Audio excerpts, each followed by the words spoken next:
Bonjour à tous, mon nom est Philippe Lescan. Dans la présente capsule, nous allons voir comment polir un visage qui aurait quelques rides ou quelques petites imperfections. Et pour ce faire, nous allons utiliser les masques et aussi quelques filtres tels le flou gaussien, le bruit et le filtre médiane. Donc, pour commencer, nous avons ici un visage d'une personne âgée qui contient quelques rides. Donc, dans un premier temps, on va débarrer le calque, double-clic sur le calque, je fais OK, et ensuite, je double le calque en le glissant sur cette icône ici pour la création d'un nouveau calque. Donc, sur ce calque-là, nous allons par la suite appliquer un filtre afin de voir, un masque afin de voir l'image du dessous ici qui, elle, aura été altérée. Donc, pour les besoins de la cause, je vais rendre le calque du dessus ici invisible. Donc celui-là, pour éviter toute confusion, je pourrais tout de suite le renommer, bouton de droite propriété, et l'appeler finalement celui qui sera flou, donc celui qui n'aura pas de détails, et celui-là ici, ça sera l'original.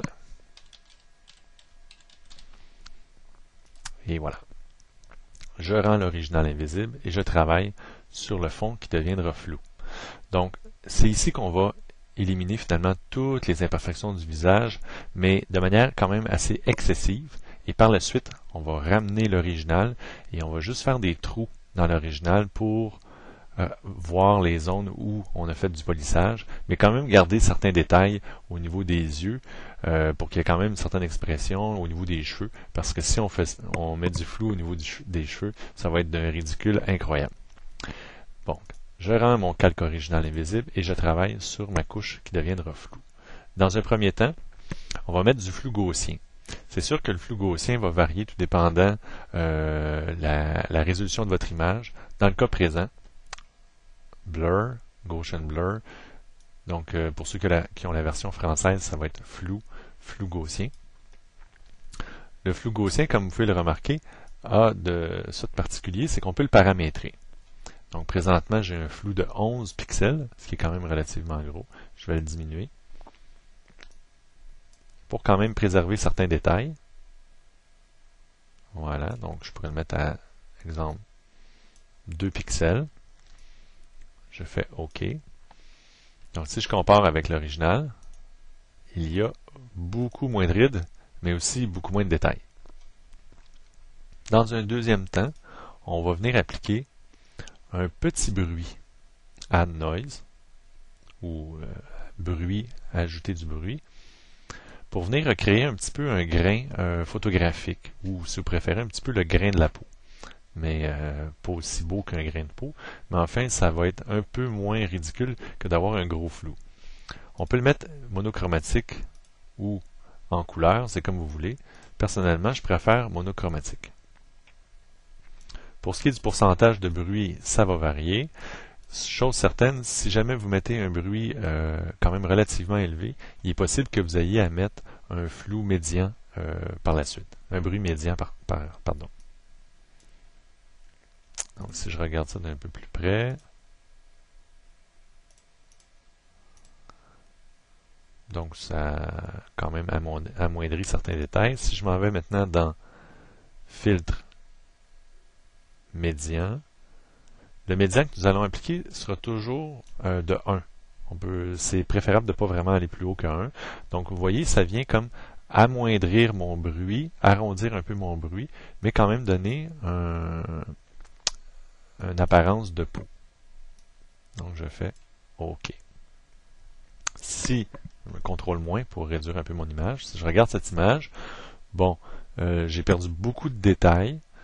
Si je la compare à l'original, on voit qu'il y a une très très grosse différence. Donc en cliquant ici, je réactive mon original. Maintenant, nous allons travailler sur l'original. Donc je clique ici sur l'original. Je clique sur Ajout de calque ou Ajout de masque, pardon. Add Layer Mask. Et avec le noir, donc on permet ici en cliquant avec le bouton de gauche, je viens choisir le pinceau. Et avec le noir, on peut venir faire des trous dans cette image-là pour voir l'image en dessous qui a peu de détails. Donc, ce qui est intéressant à ce moment-là, c'est peut-être de diminuer l'opacité de votre pinceau pour que ça nécessite 2 passages afin qu'on voit complètement le calque du dessous. Donc, je passe ici sur certaines zones. Là, ici, j'avais une petite décoration dans le front du visage de la dame. Ça serait préférable de l'enlever. Donc, à ce moment-là, on va aller travailler sur le calque flou. Je désactive mon calque du dessus. Et à ce moment-là, c'est le tampon qu'on va utiliser. Mon tampon est beaucoup trop gros. Bouton de droite sur l'image. Je réduis mon tampon. Je vais le mettre à peu près à 10 pixels. Donc, le tampon va fonctionner de la manière suivante. Je pourrais utiliser le tampon ou bien le Healing Tool. Dans le cas présent, je vais utiliser le Healing Tool car il s'agit de peau. Quand c'est des motifs, ça va être préférable avec le tampon, mais dans le cas de peau, ça va très très bien avec le Healing Tools. Donc, Alt-clic pour faire un prélèvement de peau, et ensuite, je clique ici à côté, et ni vu ni connu. Donc, je pourrais faire 2 prélèvements là, pour être certain. Un autre petit coup ici comme ça. Oh, c'est un petit peu trop foncé, donc je vais aller faire un prélèvement à côté. Voilà, c'est mieux. Je reviens à mon calque original et faire bien attention d'être sur le masque. Donc là, je suis sur le masque. Remarquez la petite ligne autour du masque. Ici, je suis sur l'image. Donc, je clique sur le masque et toujours avec le pinceau noir, je viens chercher ici mon calque du dessous. C'est important quand même de laisser certains détails, car c'est certain qu'on ne peut pas donner l'impression que c'est un visage d'une femme de 20 ans. Elle en a sûrement 60. Donc, il faut rester réaliste. Par contre, ça nous permet de garder les détails des cheveux, de garder les détails autour des yeux. Et voilà. Un petit coup ici, et un petit coup là, et c'est terminé. Donc, si on compare, je vais juste ramener, on est à 100%, parfait. Si on compare le visage de la dame avant, le visage de la dame avant, pour ce faire, il faudrait que je désactive mon masque. Donc, Shift-clic sur le masque. Donc, la dame avant, Shift-clic sur le masque, la dame maintenant.